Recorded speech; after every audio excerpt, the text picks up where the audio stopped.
लोग वो थे जो हर लम्हे मोहब्बत में ज़िंदा रहते थे, प्यार में ज़िंदा रहते थे, इश्क में ज़िंदा रहते थे, अल्लाह की कुर्बत के, अल्लाह की लज्जत के, आशनाई के मज़े में ज़िंदा रहते थे। वो ऐसी किसी ने हवा चलाई कि हर शय बदल गई। वाकई अल्लाह बख्श देगा, वाकई हमारी माफ़ी हो जाएगी। मैं खुद इनसे सारी हिदायत इश्क मोहब्बत की लेता रहा, अच्छा खासा बंदा हिल जाता। अब आप लोगों को इल्म तो नहीं है ना, कौन सी आयत पहली आई, कौन सी बाद में आई, इल्म नहीं। अहलुल्लाह उरफा उनका फतवा है कि किसी भी शख्स को इतनी जहन्नम की खबर ना सुनाओ कि उसका दिमाग पिघल जाए। आदम अलैहिस्सलाम ने अपने बेटे को मना किया, फरमाया बेटे इतना भी अल्लाह से ना डर कि दिमाग की चर्बी पिघल जाए। आज सिर्फ एक आपको बात समझाऊंगा कि अल्लाह की रहमत कहां कहां बंदे को देने के लिए, अता करने के लिए खुद रब्बे जुल जलाल ने बहानों में छुपा रखी है। उसकी रहमत, उसकी चाहत, उसकी बख्शिश, उसकी करम नवाजी कहां कहां छुपी है। और जिस तरह माँ के सामने काले रंग का भी बेटा खड़ा हो ना, 100 बच्चों में उसे काला ही पसंद आएगा। तो माँ उसकी मोहब्बत का मजहर है। उसको समझना हो तो माँ की मोहब्बत से समझ ले। उसको समझना हो कि वो कितना रहीम है तो किसकी मोहब्बत से? माँ की मोहब्बत। भले वो गुनाहगार बेटा क्यों ना हो, माँ साइड लेगी, सपोर्ट करेगी, नहीं समझ जाएगा। मैं एक रिवाज सुना के बात आगे चलाता हूँ। आकाए दो जहां अलैहिस्सलाम ने फरमाया, अब ये तमहीद बना रहा हूँ कि अल्लाह पाक ने मोहब्बत के 100 हिस्से पैदा किए। कितने? आप मेरा साथ देंगे ना? पक्की बात है। मिराजुल कुरान वाले तो गर्ज रहे हैं, तो मैं तो आपसे पूछ रहा हूँ, साथ देंगे तो फिर मैं चलता हूँ, नहीं देंगे तो मैं बैठ जाता हूँ। आगे भी बैठा ही था मैं। फरमाया अल्लाह तबारक व तआला ने मोहब्बत के 100 हिस्से पैदा फरमाए। अब जरा गौर कीजिए, 100 हिस्से को तख्लीक किया और एक हिस्सा कायनात में बांट दिया। कितने बांटे? एक। फरमाया उस एक हिस्से का ये हाल है कि वो तो बांट दिया, कायनात की मखलूक को दे दिया, हर उस शय को दिया जिसके अंदर मोहब्बत का जौहर है। सलीम साहब मेरे करीब आए, ये हाजी मोहम्मद सलीम ताहिर साहब मस्त करेंगे अभी मेरे खिताब के बाद। आपके बेटे आए तो ये बेटे सामने आए बेटा। तो 100 हिस्से मोहब्बत के पैदा करके अल्लाह पाक ने एक हिस्सा कायनात को दे दिया। फरमाया उस एक हिस्से का ये कमाल है कि माँ गवारा नहीं करती कि धूप हो, तपश हो और मेरा बच्चा धूप की तपश का सामना करे। तंदूर में रोटी लगा रही हो, माँ बच्चे को आग के पीछे कर देगी कि इसको हरारत न लगे। एक खातून कैदी थी, आका करीम सहाबा किराम को साथ मुलाजा फरमा रहे थे। वो क्या कर रही थी? बच्चे को हरारत से बचाने के लिए खुद बच्चे को पीछे किया और धूप के आगे वो खुद खड़ी हो गई। फरमा देखो बच्चा धूप में था, मां से वो भी गवारा ना हुआ। ये बात करके फिर आका ने फरमाया, लोगों समझ में आई है बात? जी आका समझ में आई। फरमाया ये मां है, उससे गवारा नहीं हुआ कि मेरे बच्चे को धूप लगे।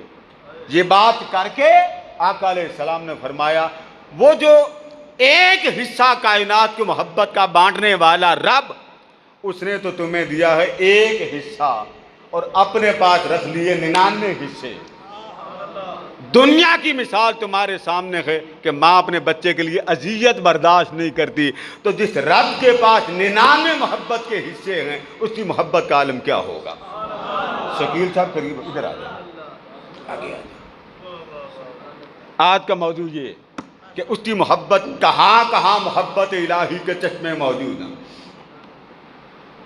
करीब आ जाए, नहीं कोरोना नहीं आपको पड़ता, अब इधर आ जाए।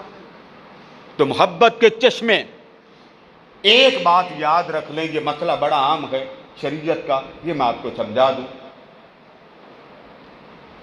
आप नमाज पढ़ते हैं, मैं एक मिसाल से समझाता हूँ। नमाज पढ़ते हैं तो बाज़ औक़ात नमाज पढ़ते हुए लुत्फ़ नहीं आता, मज़ा नहीं आता, कैफ नहीं मिलता, सुरूर नहीं मिलता, हलावत नहीं बनती।